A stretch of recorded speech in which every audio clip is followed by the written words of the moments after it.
His will to win was evident early. Tuchel often captained his youth football teams, and his school side lifted the national German football trophy in 1987. The Sport took the young defender on a whistle-stop tour of South Germany, from Augsburg to Stuttgart and then Ulm. A knee injury ended his playing career at the age of 25, though. Tuchel accepted his first coaching role in the Stuttgart youth setup in 2000, hired by none other than Ralf Rangnick. Under Tuchel's stewardship, the club's under-19s won their league title in 2005. But Stuttgart chose not to renew his contract, feeling Tuchel had an abrasive personality. He went on to manage Augsburg's second team before spending 5 years at the helm at Mainz. He then followed in Jurgen Klopp's footsteps and moved from Mainz to Dortmund. Here, Tuchel secured his first major silverware, the German Cup, in 2017. 8 more major trophies came next for Tuchel in just 5 glorious seasons. He won 2 Ligue 1 titles and a pair of domestic cups as PSG boss. At Chelsea, he famously lifted the Champions League, as well as a Super Cup and a Club World Cup, and he also bagged a Bundesliga at Bayern Munich. And then, 4 months after leaving Bayern, Tuchel was unveiled as England's new manager. I always wanted to come back to England. That was my big goal. I have the best memories of the country, of the league and of the players. The attitude towards the game, the attitudes from the supporters. Well, here's hoping Tuchel can finally drag England over the line at a major tournament.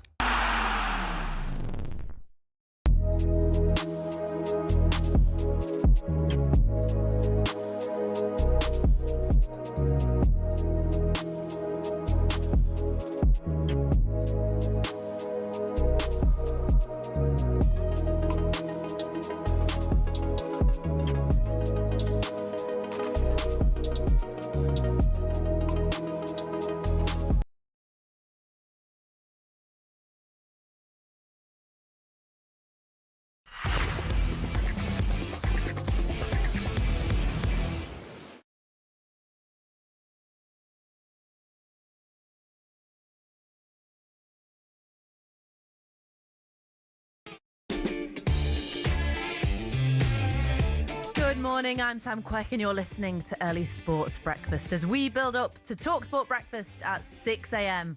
with Alan Brazil and Ali McCoist. Good morning, Nick. How are you this morning? Yeah, pretty good, yeah. Get much sleep last night?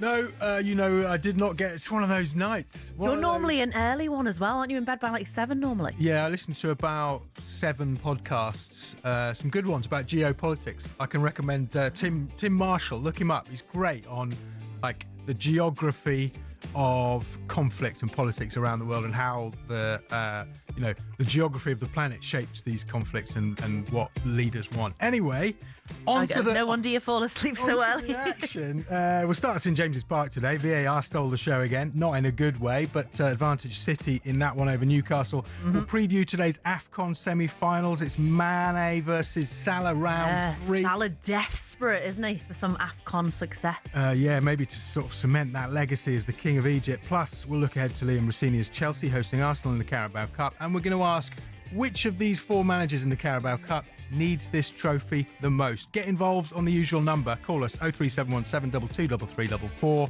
or on the text 81089. Brilliant. Thank you very much, Nick. Okay, let's get into it and speak to you in a bit.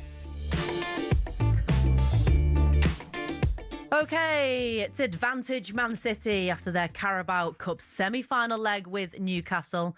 But yet again, all the talk is about VAR. talkSPORT's Adrian Durham was less than impressed. Just want to bring you a medical update. The soul of football is actually still alive. We think it's going to be okay.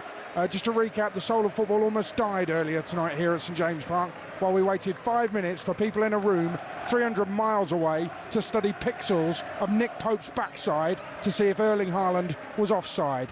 This kind of decision isn't what VAR was designed for, and we had to wait all that time, and then we had to pay attention to the ref, who made a totally unnecessary on-field announcement just to put himself at the front and centre of everything.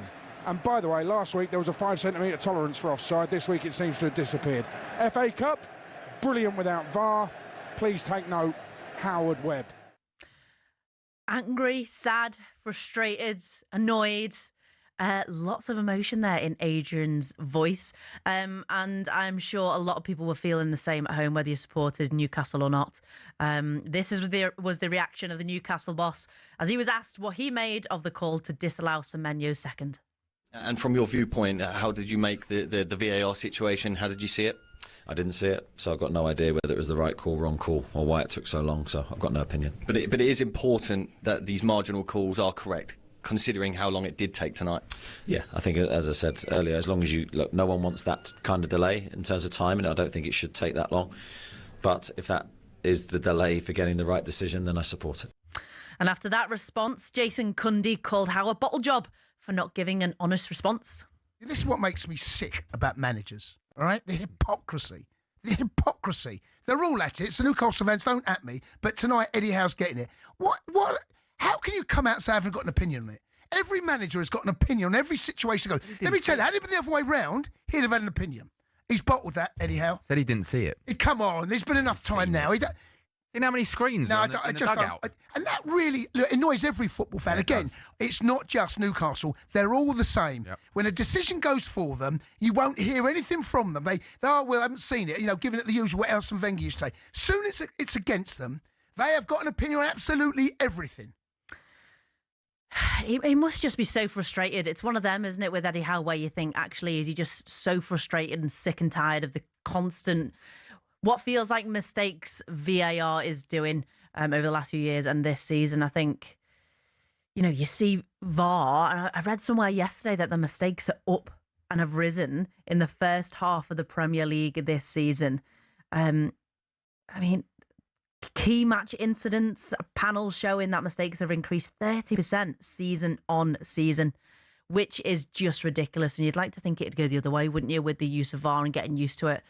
But, it would have been fascinating, wouldn't it, to know how Eddie Howe felt. On the other side of the coin, Pep Guardiola was annoyed that Semenyo's second goal was ruled out, but ecstatic with the win at St James's Park. I'm really, really pleased for many, many things, for the way we played, the game compete. We were not undermined for his intensity, so... Of course, it's difficult because the intensity, the pressing that they do is unbelievable, but we did it really well, and I'm really pleased. Yeah, very calm, Pep Guardiola. Of course, nice for him for the result to go his way. However, it would have been interesting, wouldn't it, had it been 1-1, all gone behind to Newcastle, what his opinion was on that VAR decision. How did they just not get it right? How many years has it been now in the Premier League, in competitions across Europe, across the world? I mean, look at how many other sports have got it right. Rugby, split decision. Referee says, yeah, you want to see it, TMO, and it's done. It's made a decision. Hawkeye, stuff like that. Why can't we get Hawkeye? Is it Hawkeye? The one where it's more digital. We've seen it now. NFL's come in for the first season and it's slotted in. Lovely. Decision made very, very quickly. Football and Pogmol just need to sort their you-know-what out. But yeah, very frustrating. Very, very frustrating.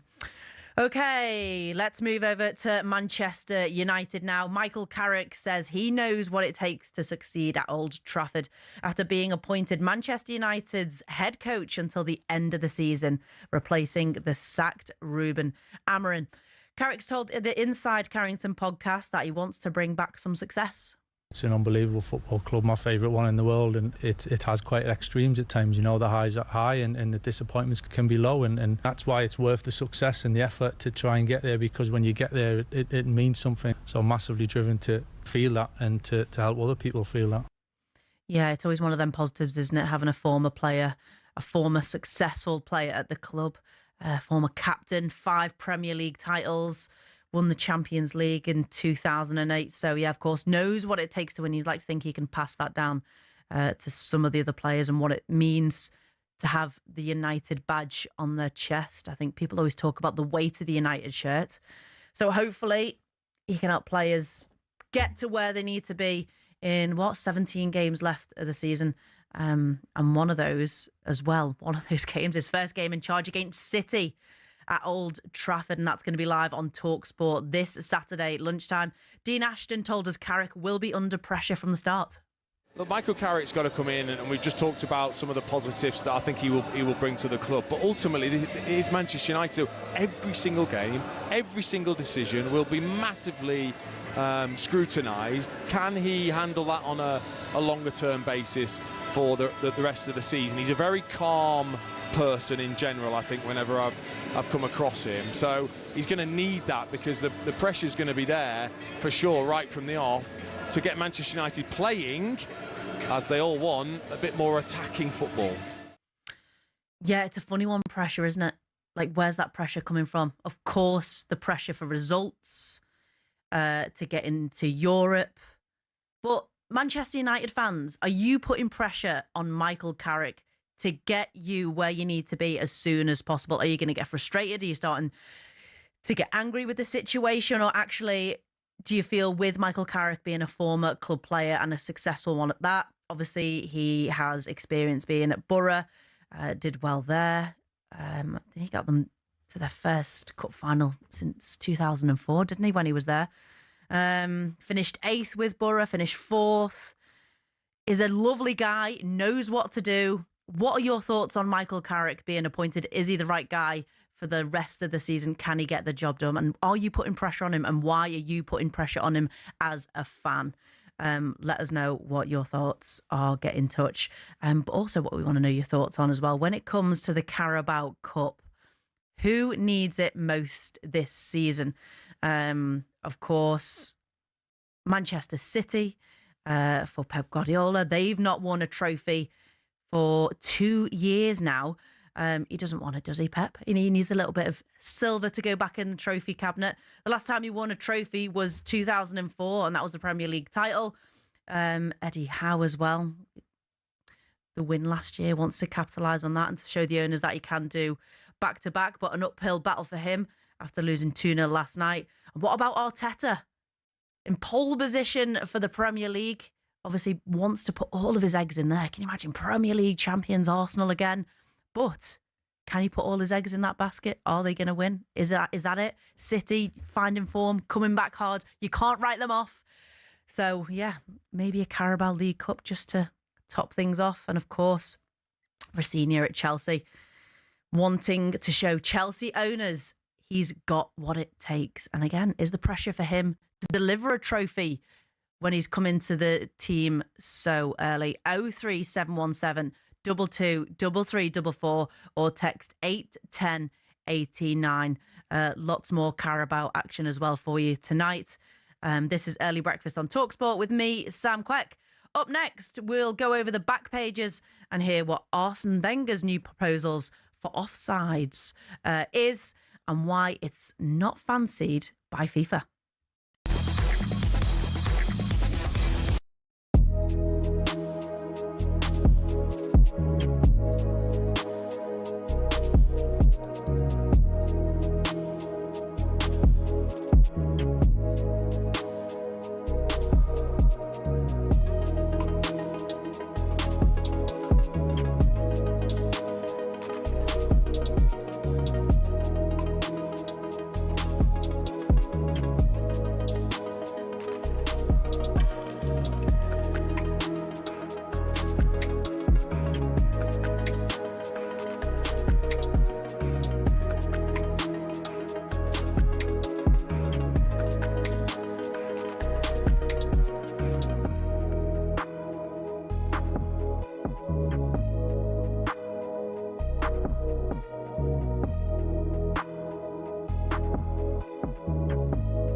I'm Sam Quek, and this is Early Sports Breakfast on talkSPORT. Thanks so much for your company on this Wednesday morning. Alan Brazil and Ali McCoy coming up at 6 a.m. for breakfast. Right, a few of the things that you need to know this morning and a few of the headlines.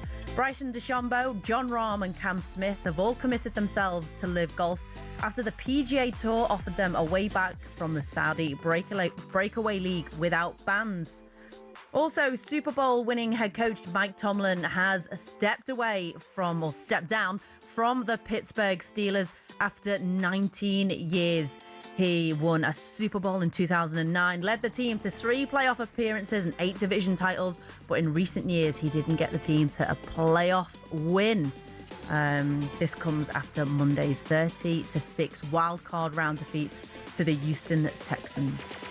And talkSPORT's Darren Ambrose says Conor Gallagher has to be playing regularly for Spurs to get back into the England squad. Ambrose told Sports Bar about his time working with Gallagher at Crystal Palace. I worked at Crystal Palace when he was there, so I followed him a lot there. I knew he had the good loan spell at Charlton as well, done well there. But I thought he was brilliant. He played a little bit higher up the pitch at Crystal Palace.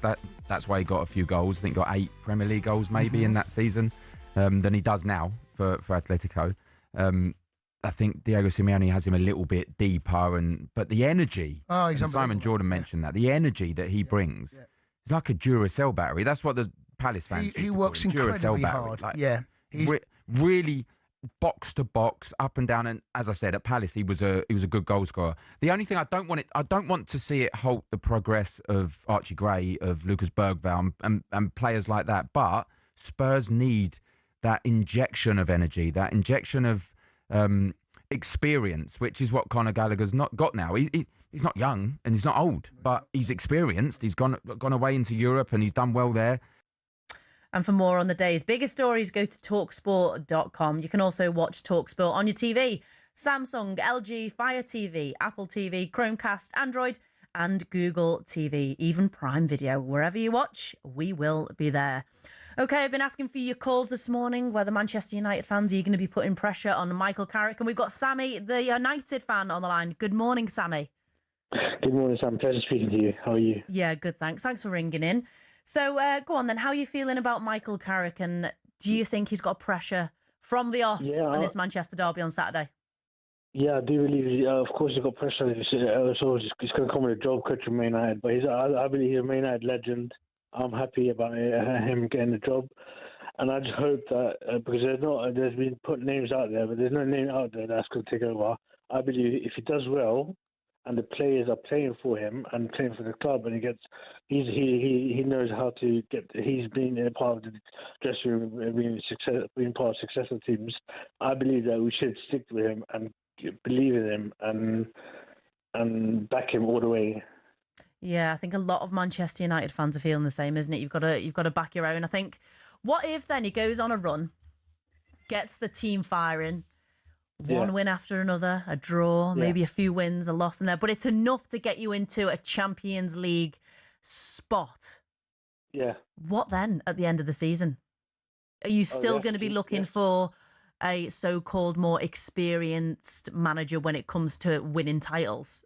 Or would you say, actually, let's go with one of our own, Michael Carrick? Yeah, I definitely believe we should go with one of our own. He's been there, he's done that. If we finish in top 4, top 6, I think it's a very beginner because of what happened of sacking a manager. I believe if we finish in Europe, in the place of Europe, it's good. Champions League would be amazing, and we definitely need to back him and stick with him because he's been there. He's been in the dressing room. He knows he can tell the players how to the players have someone to look up to. But then have you not been there before with Solskjaer? Yeah, that's what I didn't believe in. I thought the second or so was wrong, to be honest with you. And again, Thomas Tuchel free at the end of the season. Well, after this year, Xabi Alonso. No interest. If Carrick gets us in the Champions League place and does well, I believe he deserves a shot. So if he gets you to that position at the end of the season and there's interest and Xabi Alonso, both him and Tuchel are going, I'd fancy the United job. Right up my street, that challenge. You'd still go with Michael Carrick? Yeah, I still go with Mako. He's one of our own. Okay, brilliant. Right. Yeah. Thank you very much, Sammy, for ringing in this morning and your take on Michael Carrick going forward for the rest of the season. We've also had a text in from Darren saying that it's VAR. That's not the problem. It's the rule makers like Wenger making things complicated. Also in NFL, when video replay first came in, it didn't work, so they stopped using it for a while before bringing it back. Mistakes will always happen. I agree, Darren. Mistakes will always happen. It's just, the best way to deal with a mistake is to learn from them. And I just think with VAR, it's just a bit too continuous. Anyway. Right, let us know your thoughts. 03717 223344 or text 81089. Nick's back in. We're going to have a look at the back pages. What have you got for us? All right. Well, first of all, what's in that bag? First of all, I got a present for you. Stu, cue the music. Don't know if you've ever heard this. Bit of Thai classic rock. Oh yeah, that one. Yeah, that tune. Well, this band is called Carabao. Ah, okay. And it means water buffalo in Thai. And the bloke who's playing guitar is the man behind Carabao. After becoming famous through this sort of classic rock band, he then started his drinks company. It's I never knew that. Rival to Red Bull, isn't it? So you got Red Bull and then Red Water Buffalo. So that's what Carabao is. Carabao Deng in Thai. I've never tried it. It's pretty hard to find. I didn't know it was Thai. I couldn't find it in the shops anywhere, so I had to get it delivered last night. Oh, that's very organised, Nick. You've got two options: green apple or mixed berry. Oh, you want to try one? Well, they're both just going to be as peroxide as each other. I'll go for mixed berry, please. Mixed berry, right. At 5:23 in the morning. Are you going to have the apple? I'm going to go for some green apple. Here we go. There's nothing more satisfying than this noise. Oh, yeah. Ready? The song's not bad either, is it? Go on. You can review yours first. Oh, it's very sweet. I don't mind it, though. Green apple, it's actually quite nice. Yeah, this, as you can imagine, this smells as how you would imagine, guys, you listening this morning. Very, very, very berry, very sweet. It's not quite as intense as Red Bull, is it? It's got the same fizz level. Yeah. So you don't burp after you swig it. It's quite all right, that. Only 41 calories per can. Other energy drinks are available. So, who do you think needs this Carabao Cup the most? You're going to say who do you think needs this kind of Carabao the most? We'll get one to Alan Brazil before his show. Oh, God, don't. Who needs the Carabao Cup the most? Is it Eddie Howe? Is it Rossignol? Is it Arteta? Or is it Guardiola? For me, it's Arteta. Does he need? Yeah, he does need silverware. Yeah, but at this point, you'd like to think he's winning the Premier League. So if he went on to win the Premier League and then, mind you, and then of course win. If Arteta goes trophyless again, yeah, I suppose you've already got one in the bank with the League Cup, haven't you? Absolutely. Yeah, great point. But then if he did win the Premier League, to say that he'd won them 2 cups in a season, that's brilliant, isn't it? What a statement that would be. You know, he's got to win something soon, otherwise those dissenting voices will grow and grow. Yeah. I wanted to focus on Arsene Wenger's offside plan. Apparently, people at IFAB, football's lawmakers, are against it. So Arsene Wenger is now FIFA's head of global football, and he's always seems to be cooking up some rule changes. He's talked about a World Cup every 2 years. Now he's talking about changing the offside rule back to sort of like a daylight rule. So you have to have daylight between the two players. And he's tried to bring this up before, hasn't he? Yeah, he's been talking about this for a while now. But the Times newspaper understands that actually people at IFAB thinks it's sort of a bit too drastic, because what you're going to do then is give attackers a 2-metre head start on what they have now. But you have to say the rule as it is at the moment. For example, Haaland's ankle offside. West Ham had another one the other day as well, where a player was coming back into an onside position, and his ankle basically was offside, but he was heading away from goal. It's nuts, so morally, it's not really offside. He's not really gaining any advantage there. But there are going to be trials of this daylight rule. I mean, it's sort of what gets used in grassroots anyway. But what might more likely to become in is sort of just part of the torso offside, so limbs wouldn't count. I don't know if you've got any opinions on what. Well, for my first opinion on that bit, I've always thought, and I know people say, well, it needs to be a body part that you can score with that is offside. I just think just use the foot on the ground.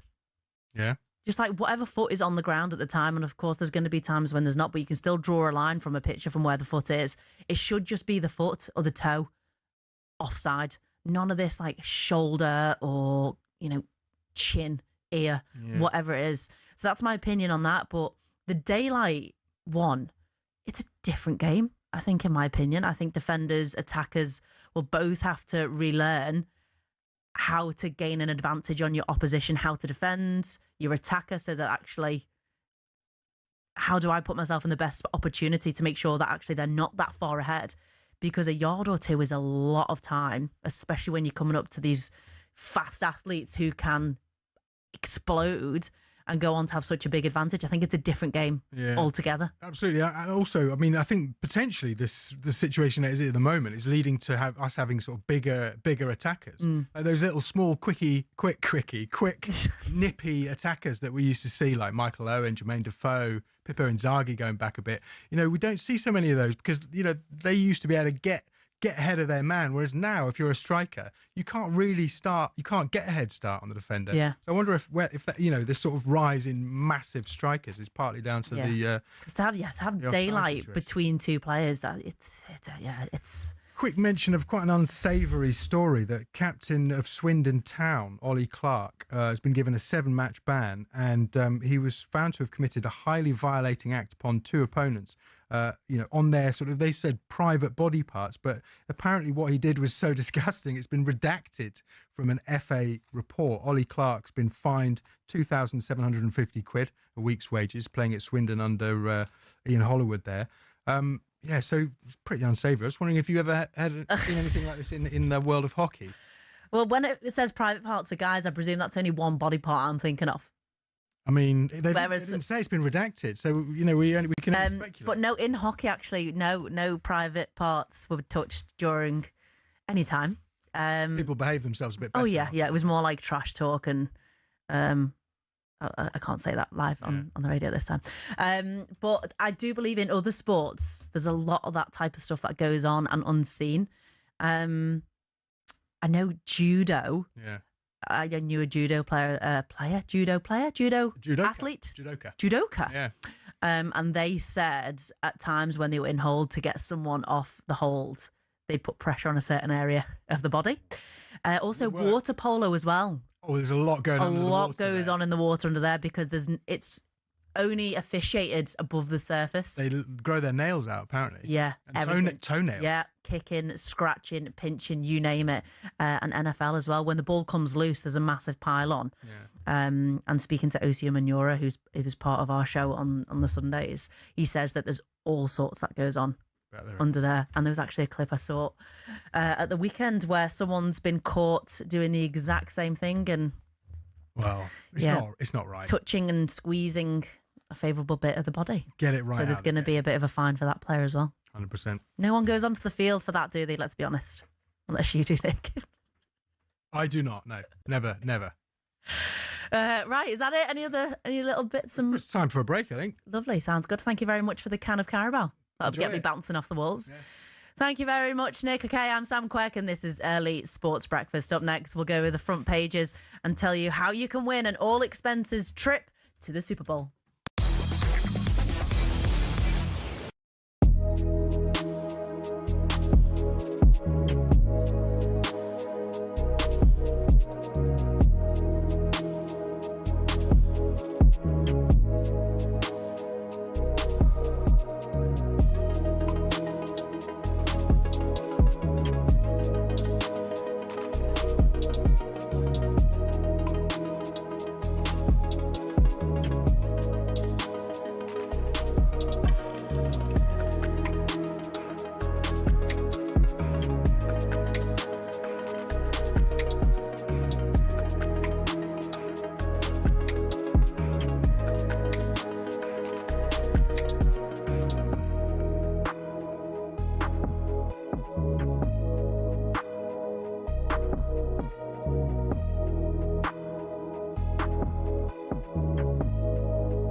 let's be honest, we've all found ourselves raging at a referee's decision at some stage.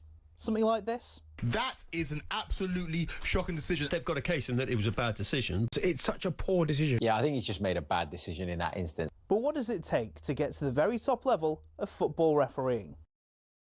You can apply to become a referee through your local county FA from as soon as your 14th birthday. After spending several hours either in the classroom or on the pitch, they'll grant you Level 7 status, which allows you to officiate amateur games. Then you'll work your way through the ranks of amateur football, not reaching the National League until Level 2. It's a long process, bearing in mind every level from 7 upwards takes an average of a year. Also, there's no specific number of games you have to ref or hours you have to log before moving on up. You simply just have to be good enough. Once you're Level 2 and have enough experience at a National League level, you can apply to the EFL to become a Level 1 referee. Then it's on you to get enough experience to climb through the ranks and eventually become a Premier League referee. In total, there are 37,000 registered referees across England, but the PGMOL has only deemed 21 good enough to officiate games in the top flight. So if you want to make it to the top, there's less than a 1 in 1,000 chance of doing it, and it'll take you a decade to get there.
I'm Sam Quek and you're listening to Early Sports Breakfast as we build up to talkSPORT Breakfast with Alan Brazil and Ali McCoy this morning from 6.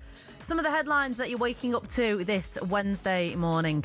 New Chelsea boss Liam Rosenior wants fans to leave Stamford Bridge tonight knowing his side have given everything on the pitch. They meet Premier League leaders Arsenal in the first leg of their EFL Cup semi-final, and that'll be live on talkSPORT from 7 p.m. Kieran Tierney believes Celtic are beginning to heal with Martin O'Neill back at the helm. The Scottish Premiership champions have a chance to move above Rangers into second place with a win at Falkirk tonight. And two-time Masters snooker champion Judd Trump gets his campaign underway at London's Alexandra Palace this lunchtime. The Englishman takes on China's Ding Junhui for a place in the quarterfinals before Neil Robertson goes up against Chris Wakelin tonight. For more on all of the day's biggest stories, head over to talksport.com. OK, it's 5:37 on your Wednesday morning and it's time for this.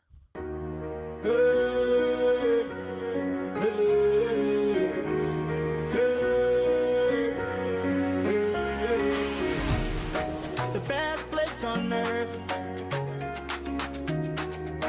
The best place on earth. That's right, Mo Salah and Sadio Mane reignite their rivalry. And of course, their former LFC teammates in the AFCON semi-finals as Egypt plays Senegal tonight and hosts and favourites Morocco take on Nigeria. Talk Sports, Tony Afoke is with us to preview the games. Good morning, Tony. How are you? Morning, good, thank you. Excited for this one. How are you? Yeah, good, thank you. Yeah, very excited. OK, go on then, get us starting. So can Morocco bring Nigeria's dreams crashing down to earth? Oh, as a Nigerian, I want to say no, but this is... Yeah, you're going with your heart or your head?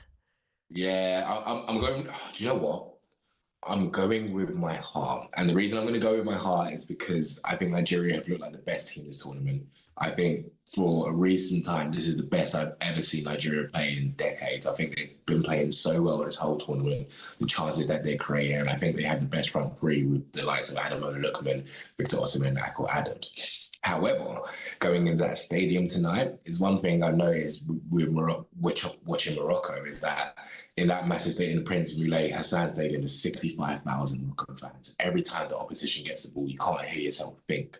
And it reminds me of how Nigeria lost the final in 2024, where the likes of the Ivory Coast playing the host nation, it was loud. And even though Nigeria went 1-0 up, they just couldn't do anything in the second half because you just had 60,000 Ivorians. So I hope Nigeria have learned their lesson from them, but it's going to be a really tough one for them today. So if they're playing great, why do you think that is? Because, of course, not qualifying for the World Cup, difficult. Do you think they're just playing free football? I think it's down to organisation. I think if you're going through a World Cup qualifying campaign with 4 different managers, I just think that's a recipe for disaster. And now that Eric Shell is in the job and they have a manager who's played at an AFCON before, for those that don't know Eric Shell, you might have seen the meme of him getting water poured over his head in the last AFCON when Mali went out on penalties. So he's been there and he's got Nigeria playing with a lot of control, which I've never seen before. Last AFCON, Nigeria were playing 3 at the back. It was have a really good defence and get into the final by winning 1-0. But this time, Nigeria have played a diamond midfield. They're looking really good.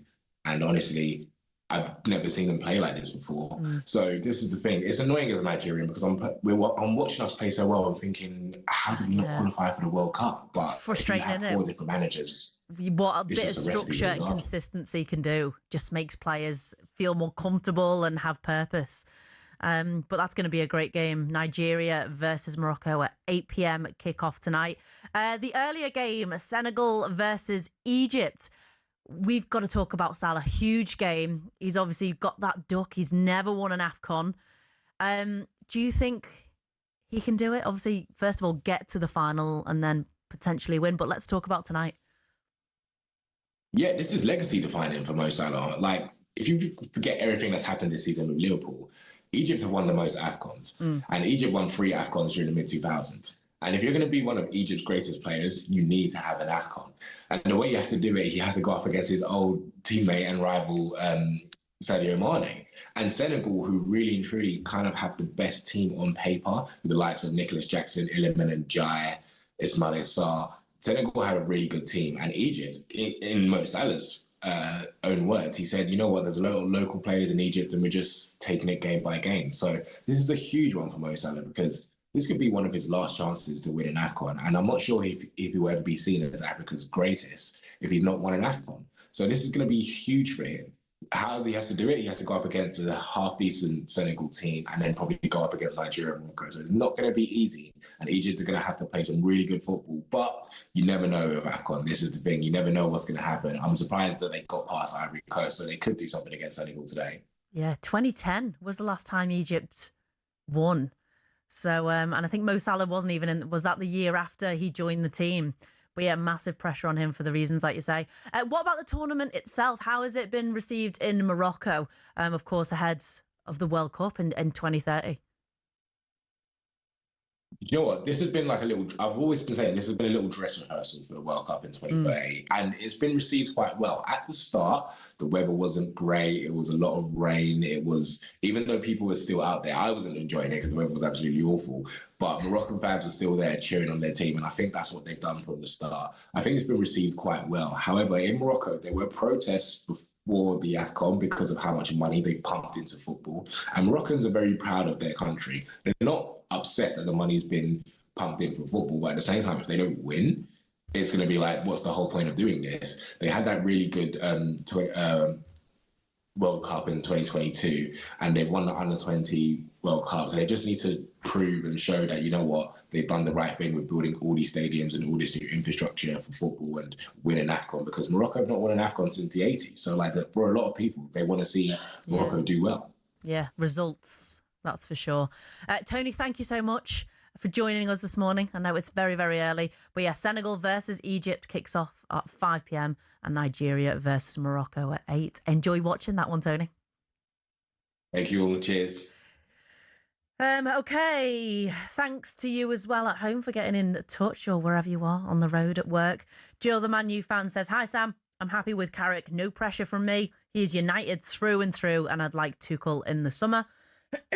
Mark says, Man U have some defence and midfield that were abysmal last season. Carrick is another lamb to the slaughter. Wow. And Ronaldo in Dundee says, if we need to stick with VAR, what about a new rule? If a decision can't be made in 2 minutes, then the on-field rule should stand. Agree with you, Ronaldo. It should be clear and obvious, which is meant to be. I think that's what they're meant to be doing, just clear and obvious, isn't it? Okay, now it is 5:44. Time for this. It's a front page throwdown. Oh, what a move. The front page is first on the early sports breakfast. Talk Sport. What have you got for us, Nick? Hello again. Do you watch the new Gladiators? I do like Gladiators, yeah. I only used to watch it when I was a kid, the one in the 90s. Yeah, who was your favourite?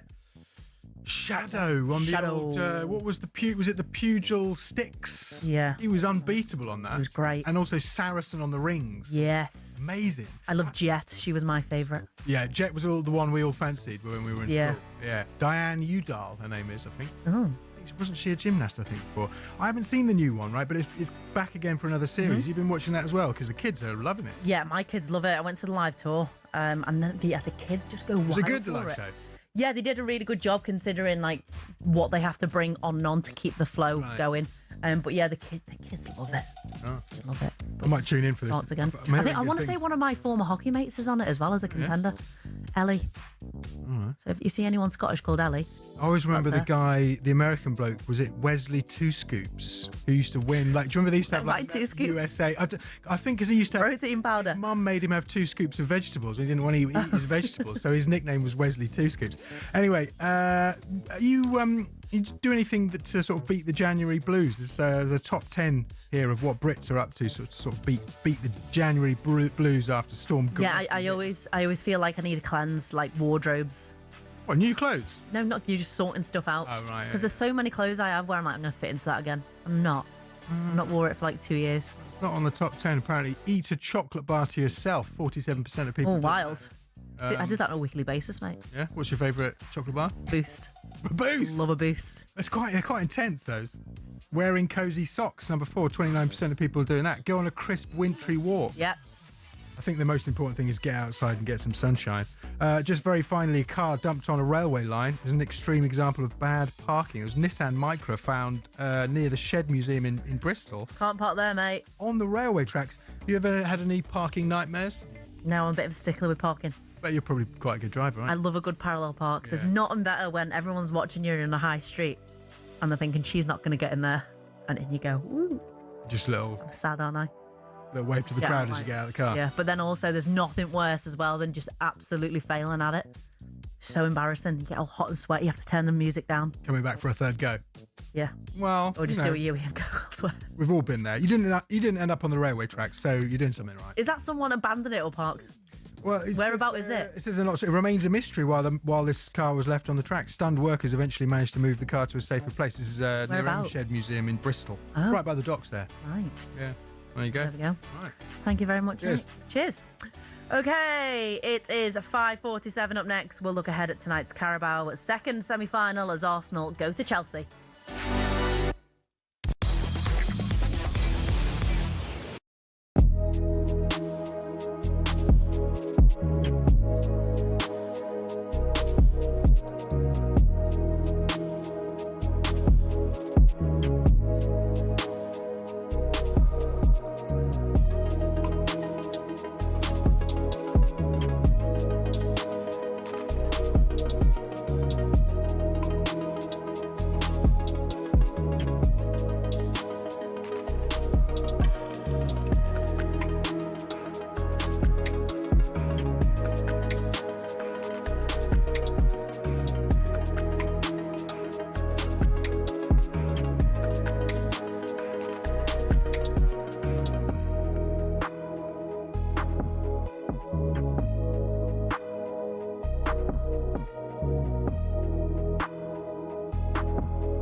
This is Early Sports Breakfast on talkSPORT with me, Sam Quek, on your Wednesday morning. We're building up to breakfast at 6 a.m. with Alan Brazil and Ali McCoy. But right now, it's competition time.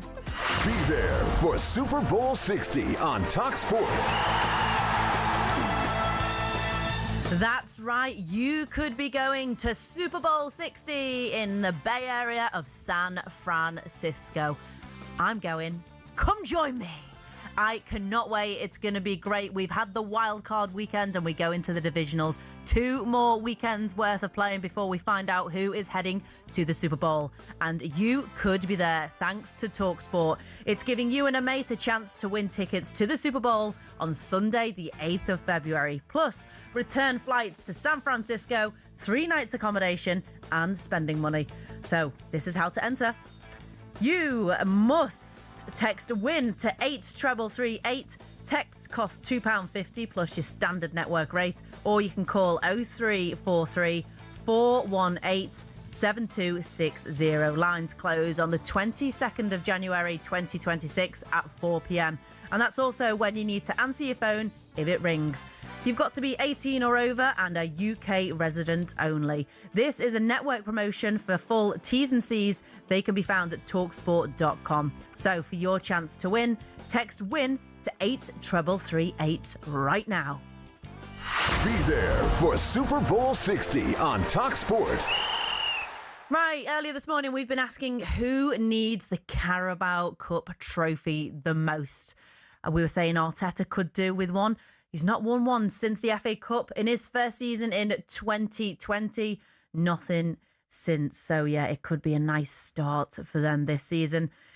Mikel Arteta was asked if winning it could give them confidence as they round up the league and head into Champions League.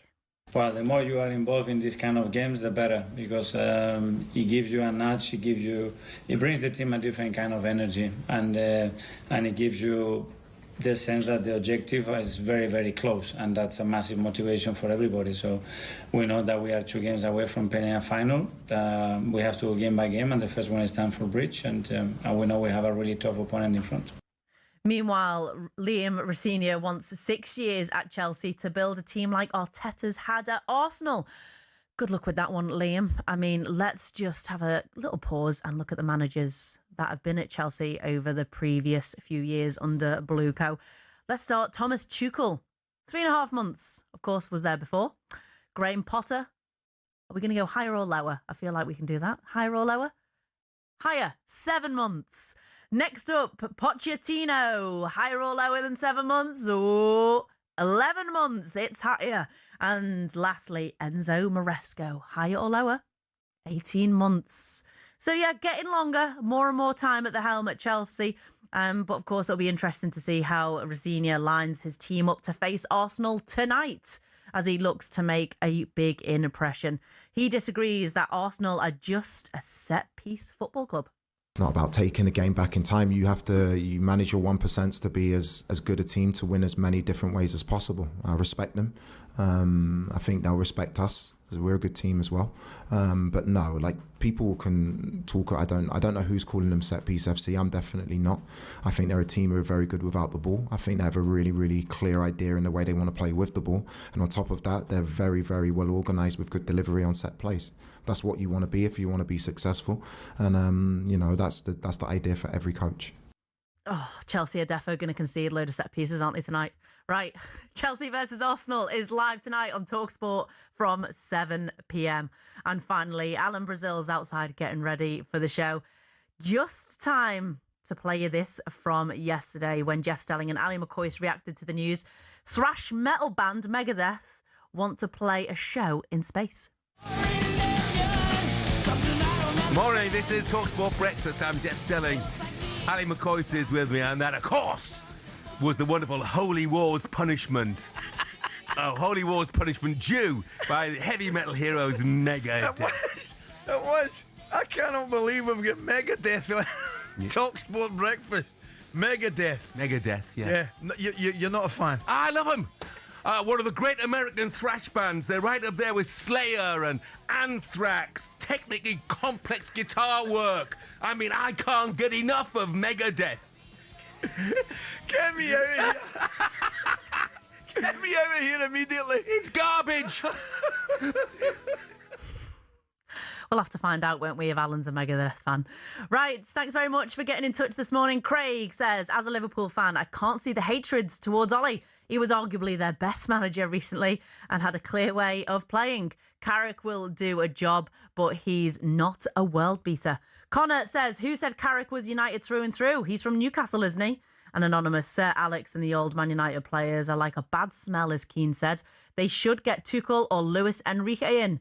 They are both born winners. Thank you very much, everyone, for listening and for getting in touch this morning. Loads coming up on talkSPORT Breakfast for you today. Joining Alan and Ali, Manchester City legend Paul Dickoff will review their win over Newcastle in the Carabao Cup semi-final last night.